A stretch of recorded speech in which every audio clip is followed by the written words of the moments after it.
What should we look for when we're looking at a four-chamber view? Well, when I ask that question, invariably the first thing people say is count chambers. More importantly, I have been an expert in a number of cases where the defendant doctor stated, I only need to count to four. Okay, defendant doctor, 1, 2, 3, 4. Four chambers. Is this a normal four-chamber view? I'm sure many of you have already realized that this heart is not inside of the fetus. It's actually outside of the fetus. So if that defendant doctor is correct, that they only need to count to four, then that is a normal four-chamber view. In fact, we don't count chambers. We identify chambers. When I went to medical school, we didn't learn about chamber 2. It had a name, left ventricle, right atrium. It had a perfectly good anatomic name. We have this complication, however, when we're doing an obstetrical sonogram, and that is that the fetus can lie in multiple orientations. So we need a system that works in all orientations. Here is the system that I use. First, I identify the fetal spine. In front of the fetal spine is the descending aorta. The chamber lying closest to the descending thoracic aorta is the left atrium. Across the AV valve is the left ventricle. Across the interventricular septum is the right ventricle. And back across the AV valve is the right atrium. Here we have a fetus in a different orientation. Spine, descending aorta, left atrium, left ventricle, right atrium. The system works in all orientations. 3 fetuses, all in different orientations. Spine, descending aorta, left atrium, left ventricle, right atrium. Spine, descending aorta, left atrium, left ventricle, right atrium. Spine, descending aorta, left atrium, left ventricle, right atrium. That system works in all orientations. So when we're looking at this case and we see spine, descending aorta, left atrium, left ventricle, oops, all of a sudden, without question, we have an abnormal four-chamber view. Is to evaluate the size of the individual chambers and then the overall size of the heart. So when I am evaluating the size of the chambers, I look at diameters more so than the black area. So it's not that I don't look at the black area. I do. But because of this structure, the moderator band, that structure tends to cut black blood off as it moves toward the apex of the right ventricle. So if I were only to compare the black area, I would be almost 80 or 90% of the time saying that the right ventricle was too small. So what I concentrate on is a comparison of the diameters. Now, I am more critical of ventricles than I am of the atria. I look at the atria, I am going to compare their diameters, but I'm more critical of ventricles than I am of atria. Why is that? It is because of the unique flow of blood in the fetus compared with children and adults. In the fetus, oxygenated blood predominantly flows in via the ductus venosus. As it enters into the inferior vena cava, it billiard shots off of a structure called the eustachian valve, and that billiard shot drives it across the foramen ovale in the intraatrial septum. As it drives it across the intraatrial septum, it bows the intraatrial septum from right to left. So it is common to see the intraatrial septum bow from right to left. And therefore, It is not unusual for the right atrium to have a larger diameter than the left atrium, so I have to be cognizant of that, and I have to take that into account in making my analysis of normal versus abnormal. Here we see that the left ventricle and the right ventricle have almost identical diameters. Here, the diameter of the right ventricle is a little bit smaller than the diameter of the left ventricle. I'm willing to call that normal. Here, the diameter of the right ventricle is a little bit larger than the diameter of the left ventricle, and I'm willing to call that normal. The next thing I look at is that the black blood in the left ventricle goes to the apex of the heart. So I need to identify the apex of the heart and then be sure that the black blood in the left ventricle makes it to the apex. The black blood makes it to the apex. The black blood makes it to the apex of the heart. That the blood in the left ventricle makes it to the apex of the heart is a hard line. I never cross that line. Never. So if I'm thinking, does that blood make it to the apex of the left ventricle? It's time for me to turn around and look behind me, because I'm going to see a line that I've already crossed. Pick up the dictaphone, recommend an echocardiogram. Let's evaluate this heart based on what we've learned thus far. Spine, descending aorta, left atrium, left ventricle, right atrium. Oh, I'm going to back up a second. Yes, very important, very important. The next feature that you look at, not only does the blood have to get to the apex in the left, it needs to get nearer to the apex or exactly equal in terms of getting to the apex with the right ventricle. But typically, the blood in the apex of the left ventricle is going to be nearer to the apex than the blood in the right ventricle. The black blood in the left ventricle will be nearer to the apex than the blood in the right ventricle. The black blood in the left ventricle will be nearer to the apex than the blood in the right ventricle. That's part of the hard line. Don't cross that line. If you're thinking to yourself, did that do it? Then time to recommend an echocardiogram. Now, it is normal for the black blood in the left ventricle and the black blood in the right ventricle to be exactly even relative to the apex. But the black blood in the right ventricle should never, ever, under any circumstance, be nearer to the apex of the heart than the black blood in the left ventricle. Okay, excuse me. Let's look. Evaluate this case with the criteria we've learned so far. Spine, descending aorta, left atrium, left ventricle, right atrium. Comparison of diameters, I like it. They're about the same. The blood in the left ventricle makes it to the apex and is nearer to the apex than the black blood in the right ventricle. Comparison of diameters. For the atria, good. Next, we are going to evaluate the overall size of the heart.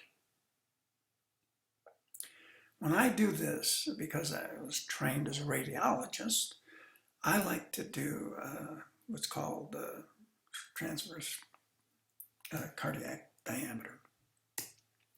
So the cardiothoracic ratio, in which case I'm going to, just as if I was looking at a chest film, compare the transverse diameter of the heart as seen on the chest film compared to the transverse diameter of the thorax as seen on the chest film. So to do that, I use parallel lines, the key parallel line being the line that is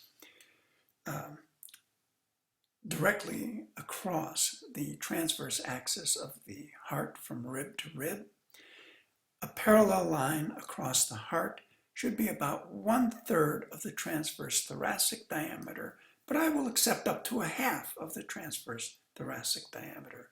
Here, when we compare the transverse cardiac and transverse thoracic diameters, clearly greater than half.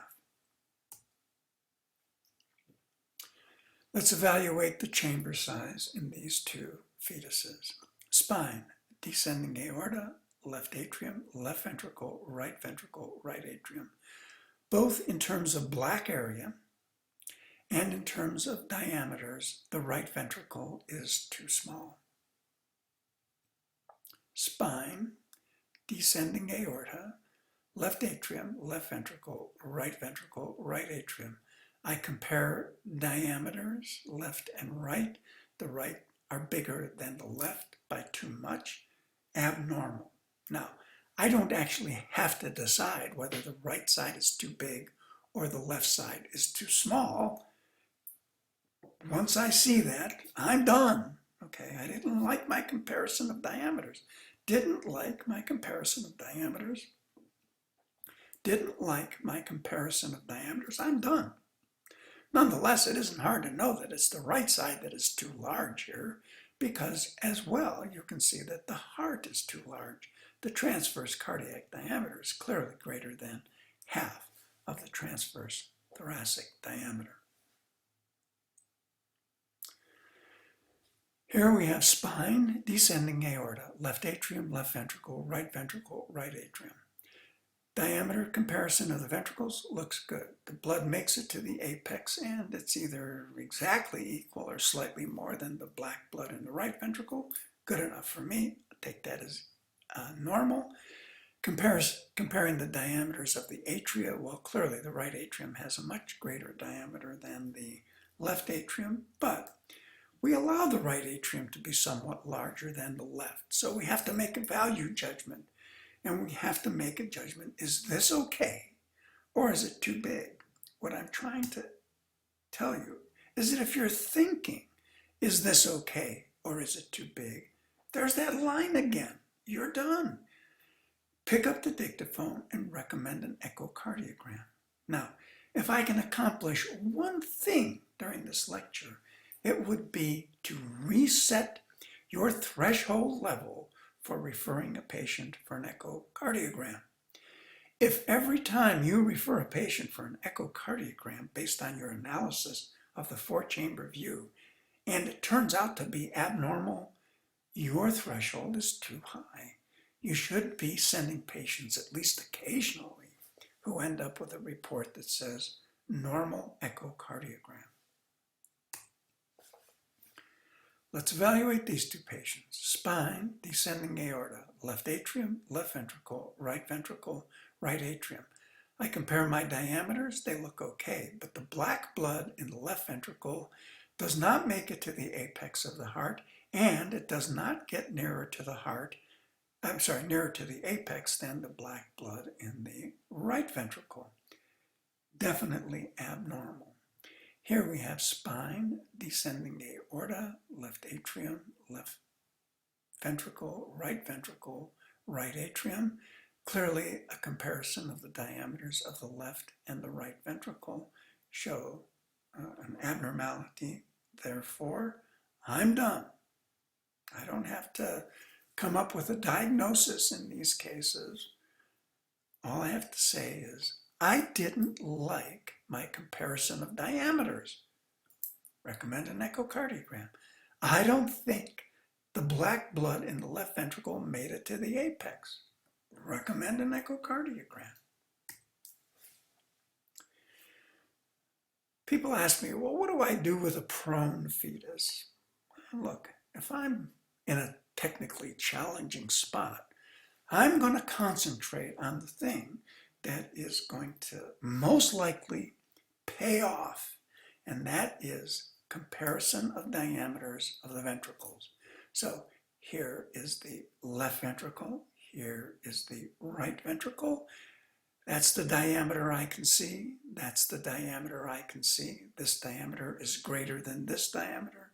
I realize I'm going to be sending this patient for an echocardiogram.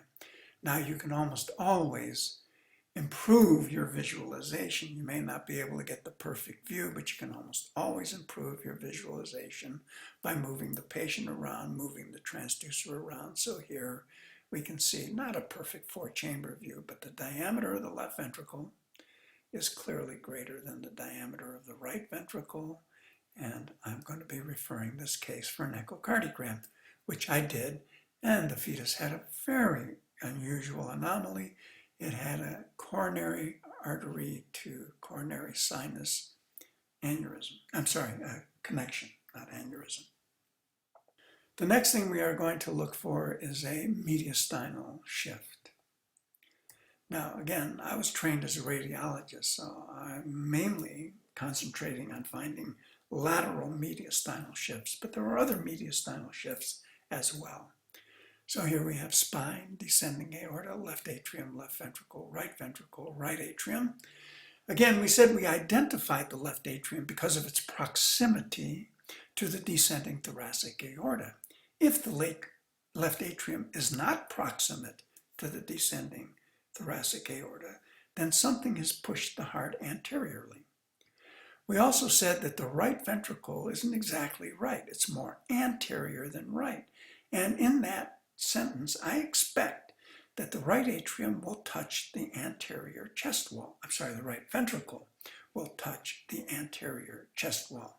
If it does not, something pushed the heart backward.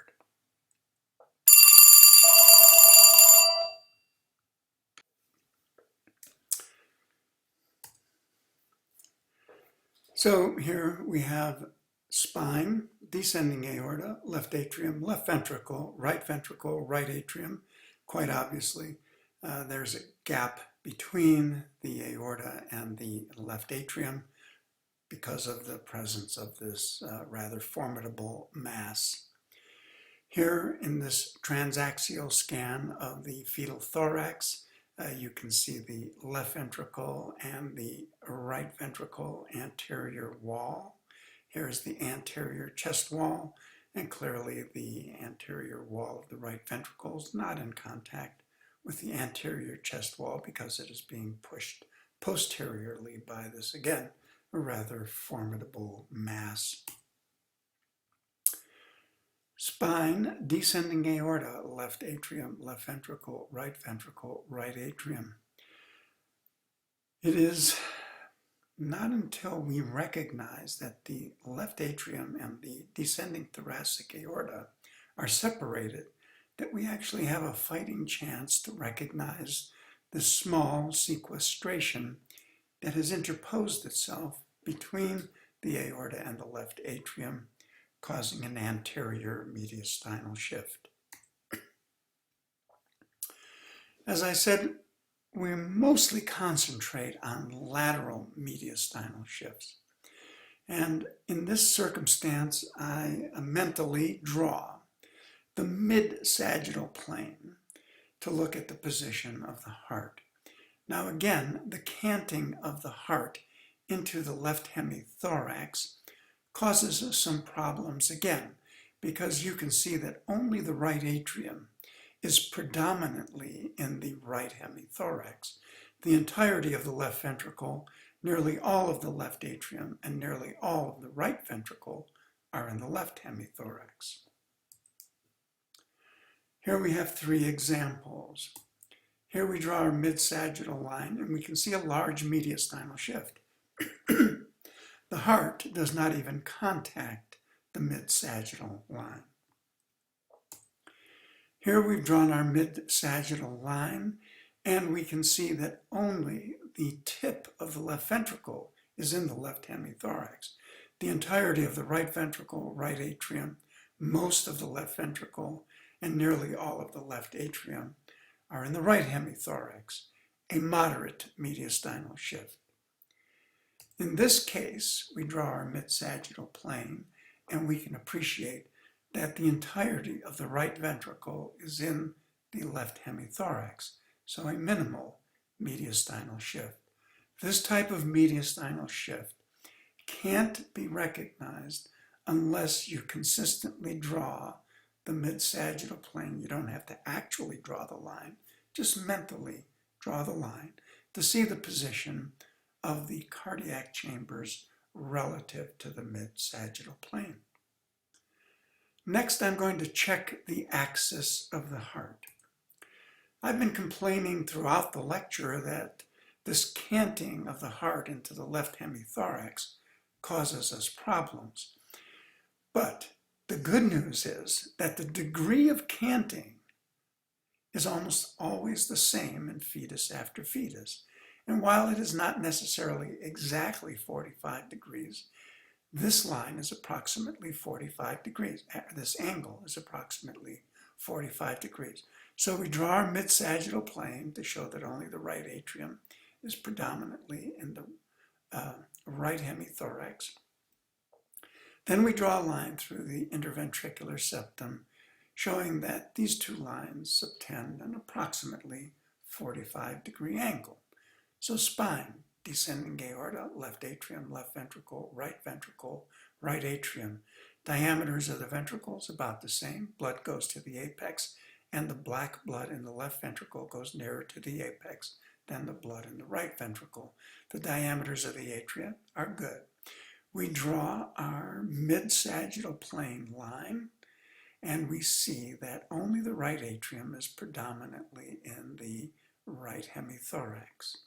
We also note that the left atrium is juxtaposed to the descending thoracic aorta, and the anterior wall of the right ventricle touches the anterior chest wall. Also, after we draw our mid-sagittal plane and a line through our interventricular septum, we see that the axis of the heart is normal. So here again, just visually draw our line, and we can see that the axis of the heart is normal. Here, we draw our mid-sagittal plane and a line through the interventricular septum, and clearly the heart is too horizontal. Here we draw our mid-sagittal plane and a line through the interventricular septum, and again clearly the heart is too vertical. This fetus has a congenital structural defect of the heart. This fetus has an acquired cardiac abnormality, but these can both be detected because the axis of the heart is abnormal. Look, you don't have to know why the axis of the heart is abnormal. You check the axis, you don't like it. It doesn't look like it's 45 degrees. You're done. You're going to pick up the dictaphone and recommend an echocardiogram.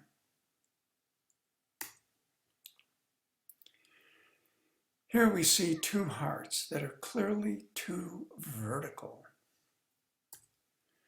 Now in these two cases, both of these are diaphragmatic hernias, not congenital heart disease. Now, the reason I show these two cases is because this case here is the most difficult congenital diaphragmatic hernia that I ever diagnosed. Now, I don't say this to brag, but I probably have the world's largest experience in diagnosing congenital diaphragmatic hernia, and this case here is the most difficult one I ever encountered. Why? Because this is not the left lung, and this is not the right lung. This is the left lobe of the liver, and this is the right lobe of the liver in a fetus with a bilateral congenital diaphragmatic hernia. In this case, which you've already looked at, the heart is too vertical. But if you can tell that this isn't the left lung and that this is the right lung, you have a very good eye and probably don't need this lecture at all. But I can assure you, this is not the left lung. That is part of a congenital diaphragmatic hernia. The reason I show these two cases to you is because in both instances, the referring clinician sent it because they said, Dr. Philly, the heart is not in the right position. And the final thing that we're going to do is to check situs. Now, personally, I don't really care whether the patient's situs solatus or situs inversus totalis. What I want to see is that the apex of the heart and the stomach, the apex of the heart and the stomach are both on the same side. Because if the apex of the heart and the stomach are on opposite side, then situs is ambiguous. And with ambiguous situs, the incidence of congenital heart disease is greater than 90%. So anytime that we see ambiguous situs, we clearly need to send the patient for an echocardiogram, whether we can observe anything wrong with the heart or not. So again, I want to observe that the apex and the stomach are on the same side. Apex, stomach on the same side. Here we have an instance where the apex is down and the stomach is up. Apex down, stomach up. Apex down, stomach up. As soon as you observe that, you're done. That is situs ambiguous, and we need to refer for an echocardiogram. Now, I also don't need to point out to you, hopefully by now, that the diameter of these two ventricles is quite different.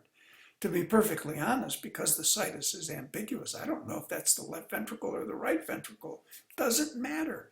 We didn't like our comparison of diameters. We're done. We noted that the stomach and the apex were on opposite sides. We're done. We're going to refer that patient for an echocardiogram. So we've now gone through our list.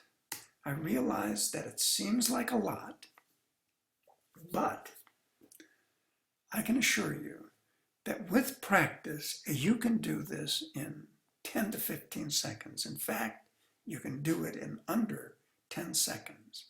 Now, I am going to count out